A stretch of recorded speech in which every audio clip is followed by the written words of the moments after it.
Rastet e zjarreve në Bashkinë Shkodër kanë shënuar ulje gjatë 6 mujorit të parë të vitit 2026, krahasuar me të njëjtën periudhë të vitit të kaluar. Sipas statistikave të Shërbimit Zjarrfikës, nga janari deri në qershor janë regjistruar 151 zjarre, ose 36 më pak se në të njëjtën periudhë të vitit 2025.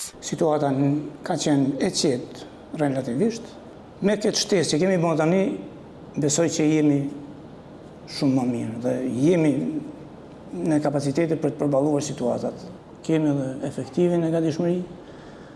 Duhet falenderoj shumë gjithë çunat, sepse ata janë ata që na nderojnë të gjithë, që kanë bërë maksimumin çdo vit. Megjithatë, sfidat mbeten, rrugët e ngushta dhe automjetet e parkuara në mënyrë të parregullt pengojnë lëvizjen e mjeteve zjarrfikse. Zakonisht në zonat kodrinore malore janë rrugët, sepse automjetet tona nuk janë për ato rrugë që mund të hynë një forestradë e ngushtë, për shembull, që është që shkojnë për rrelli apo është shumë vështirësi për të ndërhyrë. Kemi pas raste që kemi shtrirë rreth 250 metra tub për të arritur vatra e zjarrit, për të eliminuar zjarrin. Shërbimi Zjarrfikës u bën apel qytetarëve të tregojnë kujdes, veçanërisht gjatë muajve të verës, ku rreziku për zjarre është më i lartë.